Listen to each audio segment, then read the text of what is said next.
Welcome sa Cloudy Movie Recap. Ang pelikulang ikukwento natin ngayon ay ang Master of the Universe. Halina't simulan na natin. Nagsisimula ang pelikula sa pagsasalaysay ni Prinsipe Adam tungkol sa kanyang lupain. Sa Eternia, isang mundong puno ng mga dragon, naglalagablab na mga palumpong, at iba pang kamanghamanghang nilalang.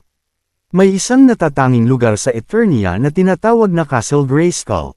Minsang sinabi ng kanyang ama na ang Eternia ang tumitibok na puso ng buong cosmos, at ang Castle Grayskull naman ang puso ng pusong iyon.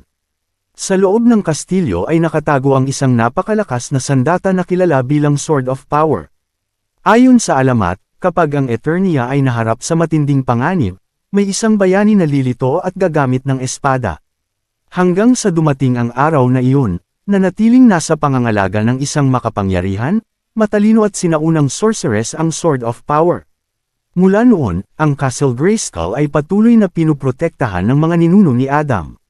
Pagkatapos ay ipinakita si Prinsipe Adam habang sinasabi sa kanyang ina na wala siyang interes na magsanay kasama ang ibang mga bata. Palagi kasi niyang naririnig ang mga ito na tinutukso siya dahil siya ang pinakamaliit sa kanila. Mas gusto pa niyang maglaro kasama ang kanyang alagang hayop na si Kringer.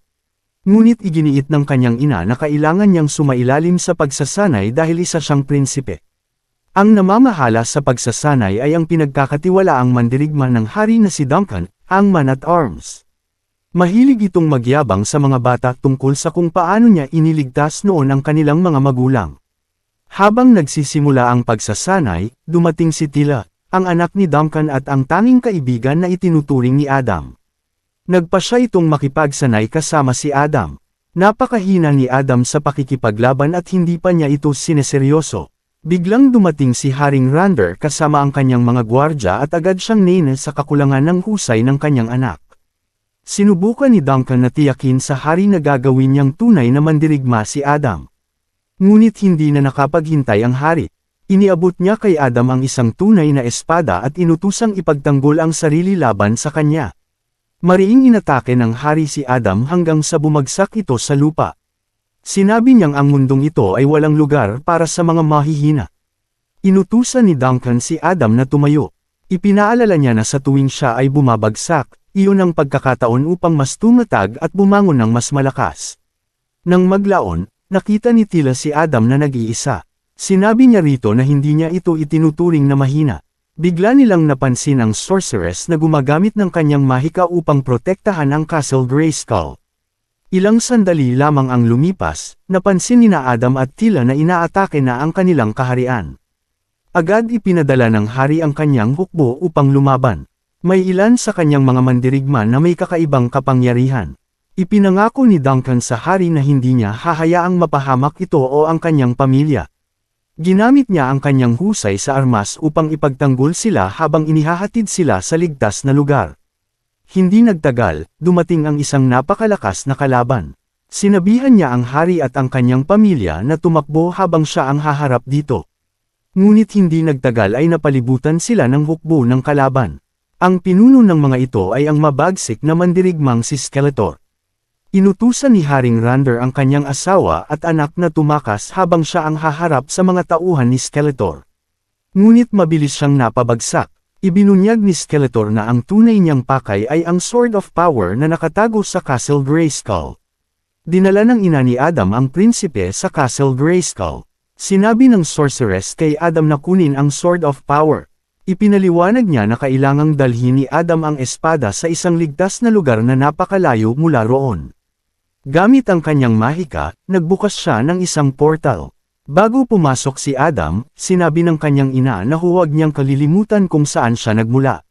Sa mismong sandaling iyon, pumasok si Skeletor sa kastilyo at pinatay ang ina ni Adam. Ginamit ng sorceress ang kanyang kapangyarihan upang protektahan si Adam habang nakatakas siya sa pamamagitan ng portal dala ang Sword of Power. Biglang nagbago ang eksena. Lumabas na ikinukwento lamang pala ni Adam ang lahat ng ito sa kanyang kadate na si Julie. Ngunit inakala lamang ni Julie na isa siyang baliw. Patuloy na ikinwento ni Adam na balang araw ay mahahanap niya ang kanyang espada at makakabalik siya sa kanyang tunay na tahanan. Ngunit nang mapansin niya ang paligid, wala na si Julie. Ang kasama niya sa bahay ay isang binatang nagngangalang Jose na abala sa panunood ng isang nakakaiyak na pelikula. Pagpasok ni Adam, agad napansin ni Hussein na malungkot siya. Naisip niyang muli na naman nitong ikinwento sa kanyang kadate ang kakaibang kwento tungkol sa pagiging taga-ibang planeta at sa mahiwagang espada na mag-uuwi sa kanya. Iginiit ni Adam na totoo ang lahat ng iyon. Sinabi niyang si Julie mismo ang nagtanong kung saan siya nagmula kaya sinabi lamang niya ang totoo. Pinayuhan siya ni Hussein na tumigil na sa kakaisip tungkol sa espada, magtrabaho tulad ng ibang tao, at mamuhay ng normal. Malungkot na pumasok si Adam sa kanyang silid. Kinuha niya ang isa sa kanyang mga lumang guhit. Naalala niya ang panahong ipinaguhit sila ng kanilang guro ng mga kakaibang nilalang at kathang-isip na karakter. Dahil doon, naging tampulan siya ng katatawanan ng kanyang mga kaklase. Pagkatapos ay binuksan niya ang isang kahon sa ilalim ng kanyang kama. Puno iyon ng mga guhit tungkol sa kanyang pinagmulan, kabilang ang Sword of Power. Sa kabila ng lahat, hindi pa rin siya handang sumuko. Kinabukasan, bumalik siya sa kanyang trabaho. Ngunit kitang-kita sa kanyang mukha na wala siyang gana. Habang may kinakausap na customer, palihim siyang nagsasaliksik sa kanyang computer tungkol sa Sword of Power. Tinawag siya ng kanyang amo na si Susie sa opisina. Sinabi nitong mahusay siyang empleyado, ngunit napapansin niyang palagi siyang nawawala sa focus at lagi na lamang kinukwento sa mga customer ang tungkol sa isang mahiwagang espada. Habang nag-uusap sila, nakatanggap si Adam ng mensahe na natagpuan na ang kanyang espada. Binalaan siya ni Susie na kung ipagpapatuloy niya ang kanyang obsesyon dito, mapipilitan siyang tanggalin siya sa trabaho. Ngunit sinabi ni Adam na wala siyang silbi kung wala ang espadang iyon. Patuloy ang pagdating ng mga mensahe at hindi na niya napigilan ang sarili na tingnan ang mga ito. Nalaman niyang maaari niyang makuha ang espada sa halagang $300. Hindi niya pinansin ang babala ni Susie at agad siyang nagtungo sa tindahan upang makipagkita sa taong nagpadala ng mensahe. Isa-isa niyang tinanong ang mga tao sa loob ng gusali kung nasa kanila ang kanyang espada. Sa wakas, nakita niya ang taong naghihintay sa kanya. Dinala siya nito sa lugar kung saan nakalagay ang espada. Sinubukan ni Adam na bunutin ang espada mula sa rebulto. Ngunit napansin ito ng tagapangalaga ng tindahan at pinatigil siya. Maraming tao ang nagsimulang kumuha ng video dahil inakala nilang isa lamang siyang baliw. Sa wakas, nabunot ni Adam ang espada. Agad niyang sinabi rito na ibalik siya sa kanyang tahanan sa pamamagitan ng kapangyarihan nito. Ngunit walang nangyari. Agad siyang tumakbo palabas ng tindahan dala ang espada at mabilis na pinaandar ang kanyang sasakyan. Pag-uwi niya sa bahay, abala na naman si Hussein sa panunood ng isa pang nakakaiyak na pelikula. Pumasok si Adam sa kanyang silid at buong magdamag na nakiusap sa espada na gamitin ang kapangyarihan nito. Kinabukasan, 2 pulis ang biglang pumasok sa kanyang silid. Doon niya napagtanto na malaking problema ang kanyang kinaharap. Dinala siya sa istasyon ng pulisya habang patuloy siyang kinukutya ng mga pulis. Habang nasa biyahe, napahinto sila dahil sa matinding traffic. Nagulat sila nang makita ang napakaraming taong nagtatakbuhan. May isang kakaibang halimaw ang umaatake sa buong lugar. Napansin nito si Adam at agad sinalakay ang sasakyan. Nagawa namang makatakas ni Adam sa kabilang pinto habang dala ang Sword of Power. Ngunit mabilis siyang naabutan ng halimaw at malakas siyang inihampas sa lupa. Nang akmang papatayin na si Adam, biglang dumating ang isang babae at gamit ang kanyang sandata ay napabagsak niya ang halimaw. Laking gulat ni Adam nang makilala niya ang babae. Siya pala ay walang iba kundi si Tila. Tinanong siya ni Tila kung handa na ba siyang umuwi. Ngunit bago pa siya makasagot, muli silang inatake ng halimaw. Malakas na binagsak ni Tila ang nilalang at mabilis niyang isinama si Adam sa isang ligtas na tagwan. Nagtaka si Adam kung bakit siya hinahabol ng halimaw. Ipinaliwanag ni Tila na ang tunay nitong pakay ay ang Sword of Power. Pagkatapos ay dinala niya si Adam sa kanyang sasakyang pangkalawakan na maghahatid sa kanila pabalik sa Eternia. Habang papasok sila sa sasakyan, sinabi ni Adam sa mga taong nakatingin na totoo ang lahat ng mga kwentong matagal na niyang ikinukwento. Habang nagsasalita siya, mabilis na papalapit ang halimaw. Agad silang sumakay ni Tila sa sasakyan. Pinaandar ni Tila ang sasakyan at itinakda ito sa pinakamabilis na bilis upang makabalik sila sa kanilang mundo. Hindi mapigilan ni Adam ang paghanga kay Tila dahil malaki na ang ipinagbago nito. Ngunit sinabi ni Tila na si Adam ang halos walang ipinagbago. Ipinaliwanag niya na nagbago ang lahat mula noong gabing nawala si Adam. Dinakip ni Skeletor ang kanyang mga magulang at hindi na sila muling nakita. Pagdating nila sa Eternia, napaluha si Adam nang makita ang matinding pagkawasak na iniwan ni Skeletor sa buong kaharian. Samantala, nalaman nating si Skeletor pala ang nagpadala sa halimaw upang kunin ang Sword of Power. Pinarusahan niya ang halimaw dahil nabigo itong maibalik ang espada. Nag-aalala siya dahil wala pa rin sa kanyang kamay ang kapangyarihan nito. Sinabi ni Evelyn kay Skeletor na hindi na siya dapat mag-alala dahil nanalo na siya. Mayroon siyang napakalaking hukbo, hawak niya ang Staff of Havoc, at nasa tabi niya si Evelyn. Ngunit sinabi ni Skeletor na maaaring mawala ang lahat ng iyon anumang oras. Ang kapangyarihan lamang ng Sword of Power ang hindi kailanman maaaring maagaw sa kanya kapag nakuha niya ito. Samantala, dinala ni Tila si Adam sa Royal Garden, ang lihim na tagwan ng mga natitirang tapat na mandirigma ng hari. Lumalabas na si Adam ang nagbigay ng mga pangalan sa kanila batay sa kani-kanilang kakayahan. Hindi makapaniwala ang mga gwardya ng hari na si Adam pala ang nakatakdang gumamit ng Sword of Power. Kinuha ang Sword of Power at dinala sila sa silid at nilock sila sa loob. Sinubukan ni Tila na makatakas sa silid ngunit nabigo siya. Nakilala ni Adam ang battlebot na si Roboto, na ngayon ay isa na lamang tagalinis. Sinasabi ni Tila na isa na lamang service bots ito at wala nang kakayahang makipaglaban. Samantala, matapos makampirma na ng mga soldier na totoong Sword of Power ito, nakatanggap sila ng balita ng pag-atake ng tauhan ni Skeletor. Naramdaman nila Adam na may pag-atake na gaganap kaya itnutusan niya si Roboto na wasakin ang pinto upang sila ay makatakas.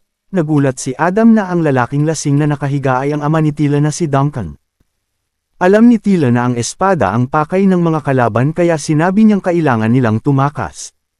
Habang sinusubukan nilang makatakas, hinarangan sila ng isa sa pinakamalalakas na tauhan ni Skeletor. Hinikayat ni Tila si Adam na gamitin na ang Sword of Power. Biglang naalala ni Adam ang sinabi ng sorceress na kailangan niyang bigkasan ang mga tamang salita upang magising ang kapangyarihan ng espada. Agad niyang sinabi ang mga salitang, sa kapangyarihan ng Grayskull. Biglang sumabog ang isang napakalakas na enerhiya na tumalsik sa lahat ng naroon. Pagkatapos ay lumutang si Adam sa himpapawid habang unti-unti siyang nagbabago. Nagkaroon siya ng napakalakas na katawan at nabalutan ng makapangyarihang baluti. Muling umatake ang kalaban, ngunit ngumiti lamang si Adam dahil ramdam niya ang napakalaking kapangyarihang dumadaloy sa kanyang katawan. Tinanggal niya ang braso ng isa sa pinakamalalakas na mandirigma ni Skeletor at ginamit yun upang talunin ang iba pa nitong kasama. Pagkatapos ng labanan, agad na tumakas sina Adam, Tila at ang iba pa sakay ng kanilang sasakyan bago pa sila maabutan ni Skeletor. Agad namang iniutos ni Skeletor sa kanyang hukbo na habulin sila gamit ang kanilang mga sasakyang panghimpapawid. Hiniling ni Tila kay Adam na gumamit ng mas maliit na sasakyan upang pigilan ang mga humahabol. Nais ni Duncan na siya ang gumawa nito, ngunit pinigilan siya ni Tila at sinabing manatili na lamang siya dahil isa na siyang lasenggong walang maitutulong. Mag-isang hinarap ni Adam ang mga kalaban at ginamit ang kanyang pambihirang lakas upang talunin silang lahat. Samantala, nabihag ni Skeletor ang natitirang mga gwardya ng hari. Pinilit niya silang sabihin kung sino ang mandirigmang nag-iisang tumalo sa kanyang hukbo. Nang walang gustong magsalita, ginamit niya ang Staff of Havoc upang patayin ang isa sa mga bihag bilang babala. Nang tangkain niyang pumatay muli, napilitan ang isa sa mga gwardya na umamin na ang mandirigma ay walang iba kundi ang anak mismo ng hari. Samantala, nang makarating sina Adam, Tila, at Duncan sa ligtas na lugar, biglang nakipag-usap si Skeletor kay Adam sa pamamagitan ng telepatiya. Sinabi niyang bihag niya ang mga magulang ni Adam at papatayin niya ang mga ito. Dahil dito, agad na nagpasya si Adam na lusubin ang kastilyo ni Skeletor. Sinubukan siyang pigilan ni Tila at sinabing baka bitag lamang iyon. Ngunit hindi nakinig si Adam. Para sa kanya, kailangan niyang iligtas ang kanyang mga magulang. Hindi na siya nag-aksaya ng oras at nagtungo siya sa kastilyo ni Skeletor. Sinabi niya sa mga bantay na nais niyang makaharap si Skeletor upang ibigay ang Sword of Power. Samantala, sina Tila at Duncan ay nabihag at ikinulong. Nang makaharap ni Adam si Skeletor, sinubukan niyang sorpresahin ito sa pamamagitan ng pag-atake mula sa likuran. Ngunit ipinakita ni Skeletor ang ama ni Adam na kanyang bihag. Nagbanta siyang papatayin ito kapag hindi isinuko ni Adam ang Sword of Power. Sa halip na sumuko, pinili ni Adam na lumaban. Tinawag ni Skeletor ang 12-dosenang pinakamalalakas niyang mandirigma upang sabay-sabay na lusubin si Adam. Gamit ang Sword of Power, isa-isang tinalo ni Adam ang lahat ng kalaban. Habang pinapanood siya, napaluha ang kanyang ama dahil nakita niyang isa ng tunay na mandirigma ang kanyang anak. Matapos talunin ang lahat ng kalaban, hinarap ni Adam si Skeletor. Ngunit pinigilan siya ni Evelyn gamit ang kanyang mahika. Nagawa pa ring makawala ni Adam at nagpakawala siya ng napakalakas na enerhiya mula sa kanyang espada. Nagdulot ito ng malakas na lindol at bumagsak ang malalaking bato kina Skeletor at sa kanyang ama. Agad na iniligtas ni Adam ang kanyang ama. Bago ito pumanaw, sinabi nitong ipinagmamalaki niya ang kanyang anak. Habang umiiyak si Adam, biglang sumulpat si Skeletor mula sa likuran at hinampas siya, dahilan na mawalan siya ng malay. Ikinulong si Adam kasama ng iba pang mga bihag. Doon niya muling nakita ang kanyang ina at mahigpit niya itong niyakap habang lumuluha. Muli rin niyang nakasama ang kanyang alagang si Kringer. Pagkatapos nito, kinausap ni Adam ang lahat ng mga bihag.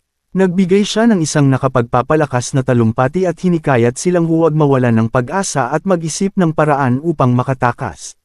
Nagkaisa silang lahat at matagumpay na nakatakas mula sa kulungan. Dito nagsimula ang huling labanan. Magkasamang sumakay sina Adam at Tila sa likod ni Kringer at sumugod sila sa loob ng kastilyo. Nabawi ni Adam ang Sword of Power at muling hinarap si Skeletor. Sa simula, nanaig si Skeletor sa laban. Dahil sa pinakawalang kapangyarihan ni Skeletor, nawasak ang espada sa maraming piraso. Pinulot ni Skeletor ang sirang bahagi ng espada at itinarak ito sa dibdib ni Adam na ikinawala ng kanyang malay. Isang panaginip ang bumungad sa kanya kung saan kinausap ng isang ibon si Adam na nawalan na ng pag-asa dahil wasak na ang Sword of Power. Ngunit ipinaalam ng ibon na hindi sa espada nagmumula ang kapangyarihan nito kundi siya mismo ang pinili bilang vessel nito. Tinanggap ni Adam ang kanyang kapalaran at muli siyang nagising na ikinagulat ni Skeletor, at muling nabuo ang espada. Dito na nagsimula ang labanan ni Adam at Skeletor. Matinding inatake ni Adam ang kalaban na hindi ito makapaniwala na tila nagbago ang kanyang kaharap, binugbog niya si Skeletor hanggang sa tuluyan niya itong tinalo. Nagtapos ang pelikula nang muling magbalik ang kapayapaan sa Eternia. Sa huling eksena, makikitang muling nagsimula si Adam sa panibagong pakikipagsapalaran.